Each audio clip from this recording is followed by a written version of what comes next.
ஓடாத மானும் போராடாத இனமும் வென்றதாக சரித்திரமே இல்லை என்று உரைத்த எனதுயிர் தலைவன், அறத்தின் வழி நின்று போர் செய்த வீர மறவன், உலக ஏகாதிபத்தியத்திற்கெல்லாம் சிம்ம சொப்பனமாய் விளங்கி முப்படைகளை கட்டி ஆண்ட வீர மறவன் என்னுடைய தலைவன் மேதகு வேலுப்பிள்ளை பிரபாகரன் அவர்களின் வழியில் குடிவழி கோலோச்சும் நாடைய மன்னன் அடியடி நிற்கும் உலகு என்ற குரலின் மாண்புக்கேற்பாக வள்ளுவனின் வழியில் தமிழ் தேசிய இனத்தின் ஒற்றை நம்பிக்கை தலைவர் தந்த தமிழ் கொடை எங்கள் செந்தமிழன் சீமான் அவர்களின் வழியில் இன்று இந்த கள்ளக்குறிச்சி மாவட்டம் ரிஷிவந்தியம் தொகுதியில்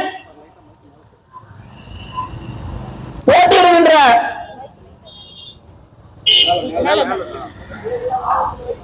நம்முடைய அன்பு அக்கா, இந்த தொகையுடைய ஒற்றை பெண் வேட்பாளர் சிங்கப்பெண், 2 முதல்வர்களுக்கு நடுவே இருக்கக்கூடிய ஒரு சிங்கப்பெண்ணுக்கு உங்களுடைய வாக்குகளை நாம் தமிழர் கட்சியினுடைய விவசாயிக்கு வழங்கி அவரை வெற்றி பெற செய்ய வேண்டும்.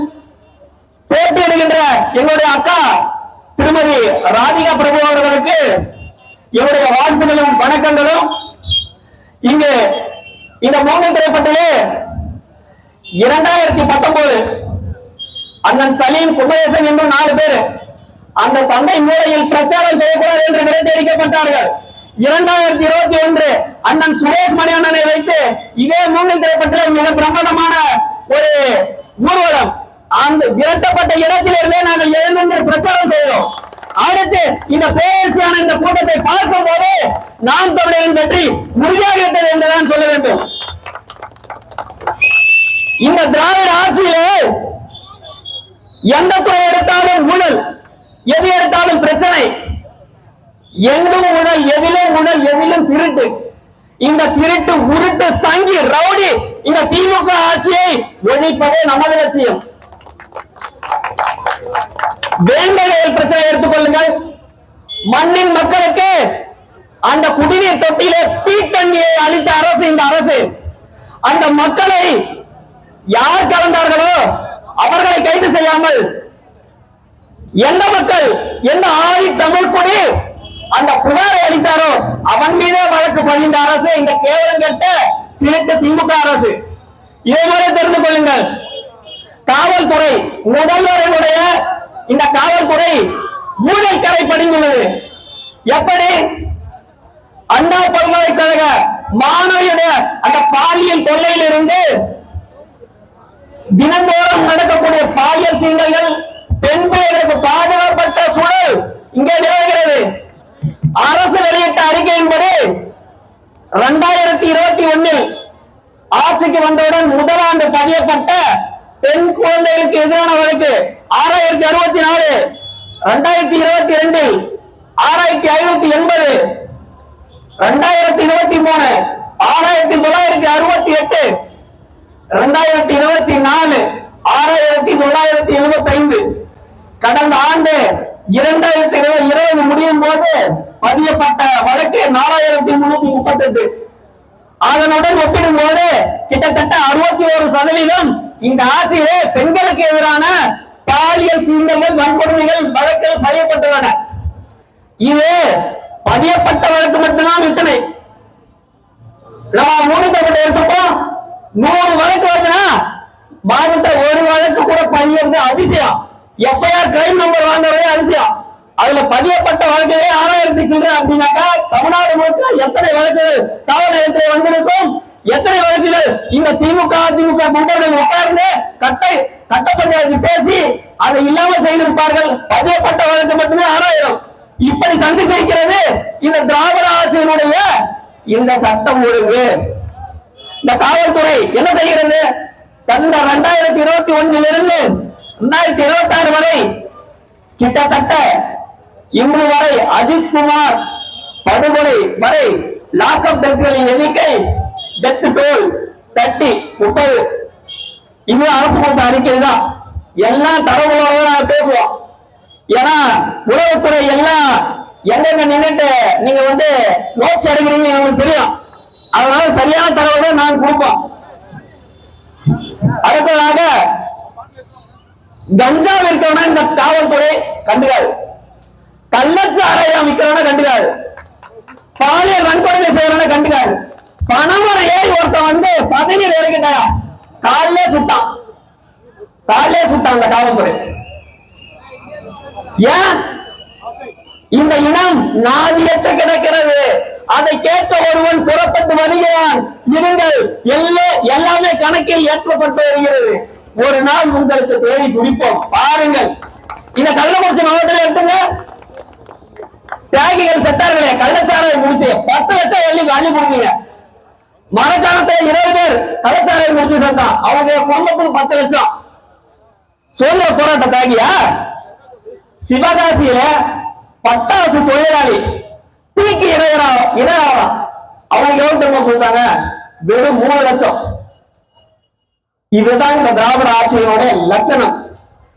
இந்த கள்ளக்குறிச்சி மாவட்டமுடைய பொறுப்பு அமைச்சர் ஐயா ஏவாவேலு, தற்போது இங்க இருக்கக்கூடிய எம்எல்ஏ வசந்தம் சிவகார்த்திகேயன், அடுத்து உதயசூரியன், இவர்கள் தான் இந்த கள்ளச்சாராய மரணத்திற்கு காரணமே. புரியுதுங்களா? இவர்கள் ஒழுங்காக லட்சணமாக ஆட்சி அதிகாரத்தை நிர்வாகத்தை செய்திருந்தால் இது நடந்திருக்குமா? கள்ளச்சாராயம் காய்ச்சி விட்டு அதை குடித்து விட்டு இறந்து விட்டான் என்று 10 லட்சம். எல்லாம் என்ன போடுறாங்க? அடுத்து வந்து கள்ளச்சாராயமே குடிங்க, நீ ஏன் வீட்டுல சும்மா இருக்கிற, நீ போ குடி, போ ஒரு 10 லட்சம் கிடைக்கும் அப்படின்னு சொல்லி அனுப்பிச்சுடுறாங்க. இதான் நடக்குது. அடுத்து கல்வின்னு எடுத்துட்டீங்கன்னா ஒரே ஒரு பள்ளிக்கூடம் காட்டுங்க, மேற்கூடை இடிந்து விழுந்து கடந்த ஒரு 3-4 மாதத்துக்கு முன்பு திருவள்ளூர் மாவட்டத்தில் ஒரு பள்ளி குழந்தை உயிரிழந்துச்சு. 4-5 மாணவர்கள் வந்து அடிபட்டு கிடக்கிறாங்க. எந்த பள்ளிக்கூடத்திலையும் சரியான கட்டமைப்பு கிடையாது, சரியான கழிவறை கிடையாது, பெண் பிள்ளைகளுக்கு சரியான கழிவறை கிடையாது. அப்படிப்பட்ட லட்சணத்துலதான் இங்க ஒரு உறுதிமொழி கொடுக்குறாங்க. எப்படி 2021 ஆட்சிக்கு வரும்போது கொடுக்குறாங்க, நீட் தேர்வை நாங்கள் ரத்து செய்வோம் அப்படின்ட்டு பேப்பர்ல மட்டும் எழுதி வச்சு படிச்சுட்டு நாங்க ரத்து செய்வோம் சொல்லிட்டு காத்துல பறந்துச்சு. இப்ப திராணி இருந்தால் தைரியம் இருந்தால் இந்த 2026 தேர்தலில் நீட் தேர்வு ரத்துன்னு சொல்லி நீ கேட்டு பாரு, ஓட்டு வாங்குறே இல்லன்னு பாரு. நீ ஒரு ஓட்டு விடாது உனக்கு.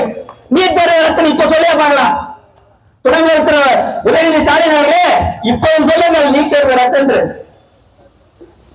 சொன்னதெல்லாம் போய், அதை தவிர வேறு எதுவும் இல்லை, அதைத்தான் சொல்ல வேண்டும். இந்த விவசாயிகளுக்கு என்று பிரச்சனை எடுத்துக்கொண்டால் ஏராளம்.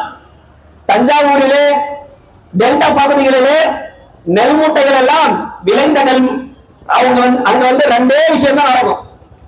ஒண்ணு நெல்லு தண்ணி இல்லாம காயும், இல்லைன்னா நெல்லு மழையில முளைக்கும். இது 2 தான் நடக்கும். கர்நாடகாக்கார காவிரில தண்ணி குடிக்கணும்னா அங்க நெல்லு காயும். நெல்லு மூட்டை எடுத்துட்டு போய் விவசாயி வச்சுட்டு வரும்போது நெல்லு முளைக்கும்.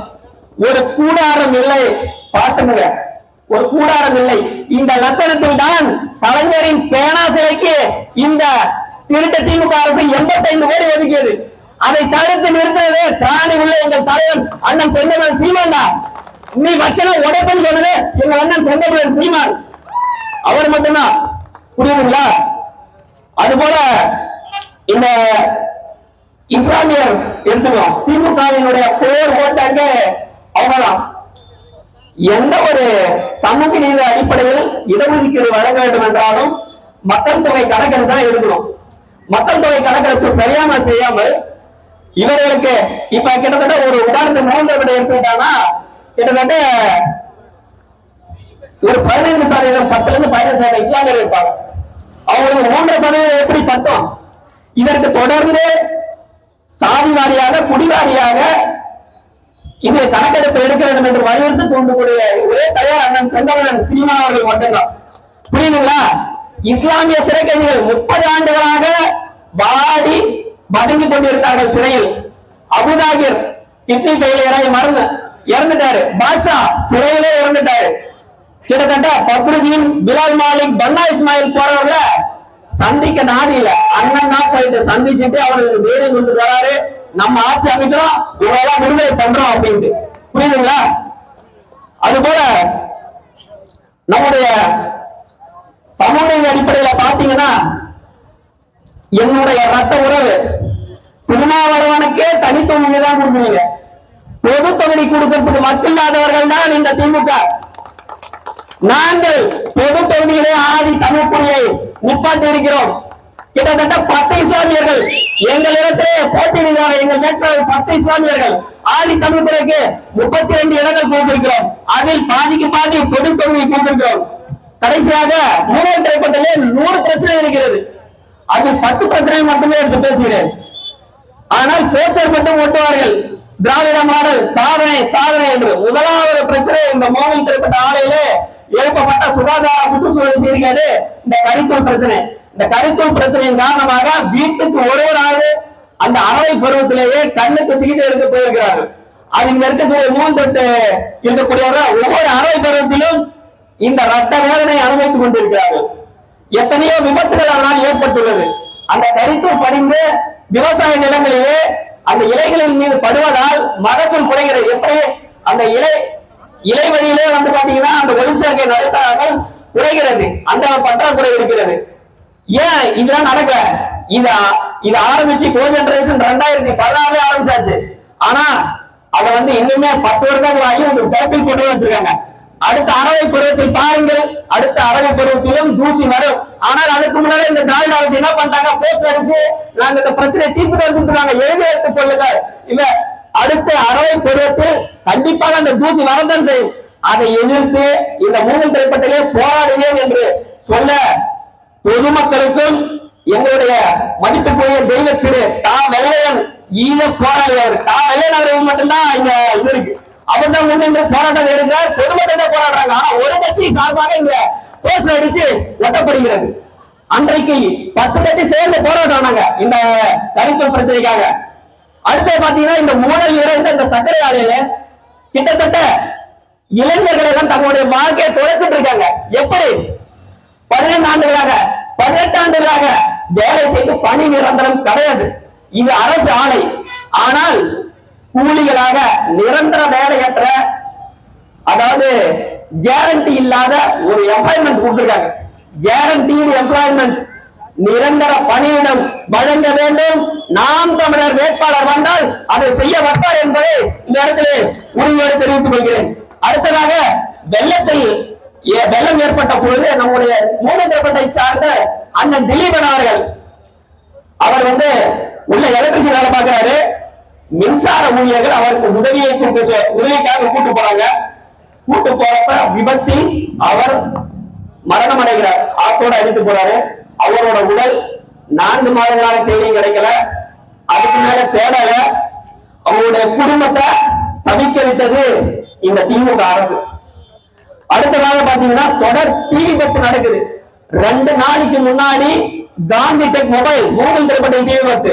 2 மாதத்துக்கு முன்னாடி மரப்பற்றை தீ விபத்து. 6 மாதத்துக்கு முன்னாடி கெனாபிஸ் மணிகண்டன் மெஸ் அது தீ விபத்து. இங்க ஒரு தீயணைப்பு நிலையம் வேண்டும் என்று 2023 நாம் தமிழர் கட்சியின் சுற்றுச்சூழல் பாசறை சார்பாக இங்கே ஆலையிலே நடத்தப்பட்ட அந்த எத்தனால் அந்த ஆய்வுக் கூட்டத்திலேயே அந்த கலந்தாய்வு கூட்டத்தில் நாங்கள் வலியுறுத்தினோம். தீயணைப்பு நிலையம் நாங்கள் வந்தால் கண்டிப்பாக அமைத்து தருவோம். அதுபோல பட்டா தருவதிலேயே நம்முடைய வசந்தம் சிவகார்த்திகேயன் அவர்கள் ஒரு கண்ணில் எண்ணெய், இன்னொரு கண்ணில் சுண்ணாம்பு. காமராஜ் நகர் இங்க இருக்கிறதல்லவா, இதற்கு அனைத்துக்கும் பட்டா. அந்தாண்ட அண்ணா நகர் இருக்காங்கல்ல, அவங்க ஒதுக்கப்பட்டவங்க, அவங்க பட்டா கிடையாது. பழைய ஊரு அம்பேத்கர் நகர், அங்க இருக்கக்கூடிய நீண்ட நாட்களாக அனுபவித்துக் கொண்டிருக்கக்கூடிய இடத்திற்கு இன்னும் பட்டா வழங்காமல் நிரந்தரமற்ற வாழ்வை என் மக்கள் வாழ்ந்து கொண்டிருக்கிறார்கள். இங்கே அதே மாதிரி தென்பெண்ணையாற்று வெள்ளம் கடந்த ஆண்டு வந்தது. நம்முடைய பொதுப்பணித்துறை அமைச்சர் ஐயா ஏவாவேலு திறந்து வைத்த 17 கோடி பாலம். நம்முடைய பாலம் வயிறு எரிகிறது. நம்முடைய பாலம் 3 மாதத்தில் சரிந்தது.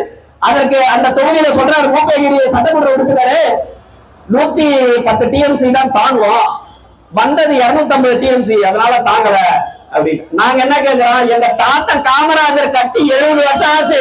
அந்த அணை எப்படி தாங்குச்சு? அந்த அணை எப்படி தாங்குச்சு? அதுல சீட்டு கட்டா சரிஞ்சு போறதுக்கு யார் வீட்டு பணம்? அது திரும்ப 2வது பாலம் கட்டுறாங்க. அது நம்ம வீட்டு பணம் தான். நியாயப்படி பார்த்தாக்கா திறந்த விட்ட அமைச்சர் மன்றத்தில் தான் அதை கட்டிடணும். அதுக்கப்புறம் பாத்தீங்கன்னா வட்டாட்சியர் அலுவலகம் பருத்தி மூட்டை குடோன்லயே இருக்கலாம் அப்படின்றதுதான் ஞாபகம் வருது.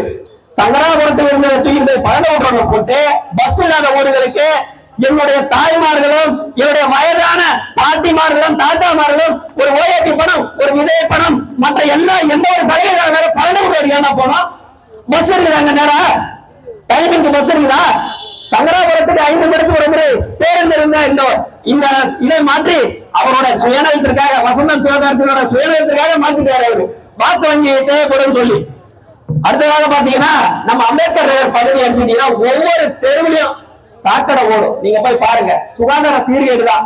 குழந்தைகள் பெரியவர்கள் எல்லோருக்கும் அங்க ஒரு சாக்கடை கால்வாய் கிடையாது. எல்லா தெருவிலையும் அம்பேத்கர் நகர்ல சாக்கடை தான் ஓடுது. அடுத்தபடி பாத்தீங்கன்னா நெல் கொள்முதல் நிலையம் தானிய கொள்முதல் நிலையம் இங்க கிடையாது. கண்ணுக்கு 4000 அப்படின்னு ஒரு மிகப்பெரிய உறுதி கொடுத்தாங்க. இது வரைக்கும் அது பண்ணவே இல்லை. மக்கள் தினம் தினம் சாகிறார்கள் இந்த ஆட்சியிலே.